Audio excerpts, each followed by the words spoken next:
Hello there, and yes, we continue with the conversations with global leaders and looking at matters doing business in Africa. Today I'm honored to be joined by none other than Madam Melissa Cook, who's the Managing Director of African Sunrise Partners. But more than that, she also serves as a member of President Obama's Doing Business in Africa panel, and we'll also be able to discuss more on that and matters doing business not only across Africa but also in East Africa. Madam Melissa Cook, thank you for speaking with us. I just want to start with, of course, the initiative which is really striking out there on your card, which is you serving with President Obama in looking at, how U.S. and Africa can partner in doing business. It's been a very, very interesting time, and I was honored to be included in the group. As you know, President Obama feels very strongly that the U.S. should be doing more business in Africa, and there's very strong opportunity for American companies to come and invest, to transfer technology, train people, and create a lot of jobs here, as well as, of course, make money for their shareholders. As I was speaking to you earlier, you said it's a 2-year mandate. I just want to look at it so far. What have you been able to achieve, and some of the learning points that you've come up with? Well, our job is to issue recommendations of things the U.S. government can do to improve U.S.-Africa ties. So first of all, we identified priorities: infrastructure, supply chain and logistics, marketing and outreach, and access to finance. And we sat down with subcommittees and started going through the priorities. What's realistic? What's the government already doing? What are some of the bottlenecks that are preventing American companies or American investors from actually coming and doing business on the continent? The key priority areas that you identified, or shall I say sectors, you mentioned infrastructure, finance, energy. In all this, what do you see has more interest, especially with the U.S. companies investing in Africa? Well, there are a lot of U.S. companies that could fit under the infrastructure umbrella, and that doesn't just include power. It also includes rail, aviation, healthcare infrastructure, ICT. So there are a lot of areas where people are looking at how do we actually identify the projects, how do we help make sure the projects are bankable, and then how do we actually come in and figure out what products are right for market, and how do we sell and work with the African buyers. Some of the companies, I don't know, you've seen that have a really great interest in Africa. Well, GE obviously goes without saying. Boeing goes without saying. AGCO is also on the council. They make Massey Ferguson tractors, which are very familiar to anybody in the agri sector. So Energy is one of the smaller companies that is a great example. It's an American company, privately held. They've got some energy technology for alternatives as well as healthcare technology. And there are an awful lot of those companies, we would call them middle market companies, 5 to 8 billion or so in revenues, where they're looking for new markets and they have a much quicker decision-making process, and I think they're very, very interested. When interacting with some of these companies, what are some of their pain points, especially in working in Africa? Well, the pain points, first of all, way too many American companies just think Africa's one country. It's my mission to change that, and they think that it's too scary, it's too dangerous, the markets are too small.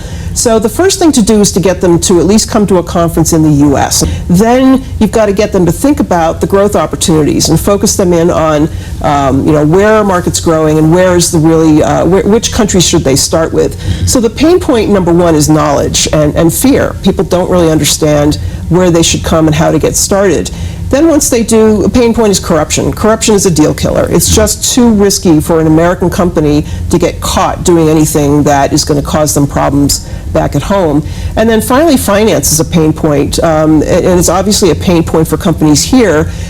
Companies don't necessarily have a lot of free cash sitting on the balance sheet, or banks wouldn't want to lend necessarily to a project without having any idea of what the project is all about, because the banks don't understand. Madam Cook, in his recent visits to Africa, President Obama has hammered the point on corruption over and over again. Yes. Do you feel that African governments have hearkened to this call?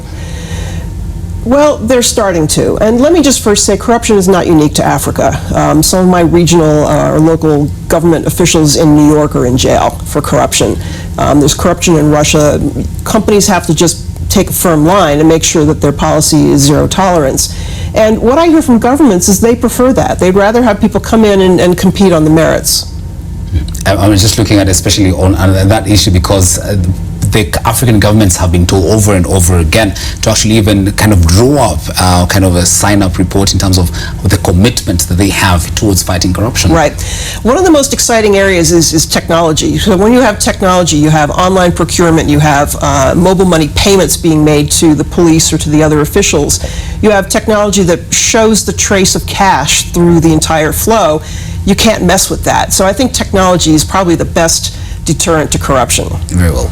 I want you to rate on a scale of 1 to 10 the doing business in Africa team that you've worked with for the past many months into kind of what you've been able to do and kind of the job and future forward, what you actually foresee for them.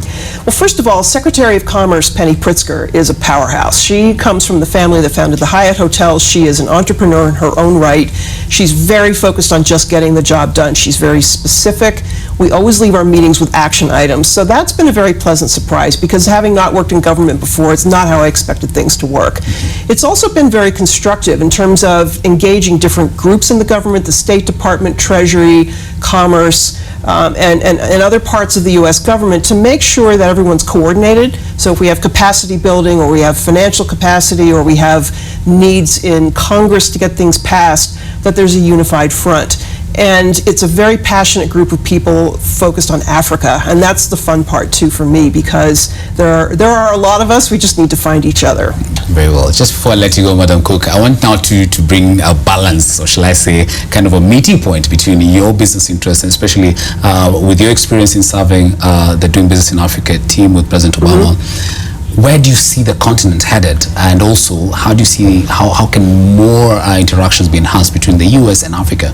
Well, first of all, it's 54 countries, and every country has their own story. And I think once people understand that and they realize they don't have to be everywhere, it seems less overwhelming. So the next step, I think, is to try to have continued political stability with proper handover of governments, like we saw in Nigeria. We've seen it here in Kenya. We need there to be turnover and fresh ideas amongst the governments on the continent, so that investors come in and they have confidence that the voters, the government, the business community, that they're all on the same page. There needs to be fresh ideas coming in all the time. Investors need predictability and stability, and so as the continent gets a more democratic process underway, different countries are much more stable. That's very attractive to investors. I also think young people coming up with technology innovation, improvements in agribusiness performance, that means that consumers have more money to spend. These are all things that companies are watching, investors are watching, and they're very excited about looking for ways to participate. Indeed, looking forward to bigger investment in coming years. Absolutely. Very well, thank you very much. And that has been none other than Madam Melissa Cook, who's the Managing Director of African Sunrise Partners, and also has been able to serve the African Advisory Council that is also chaired by President Barack Obama. And of course, it's just looking at matters doing business in Africa and beyond. My name is Laban Onserio. Enjoy the rest of your viewing.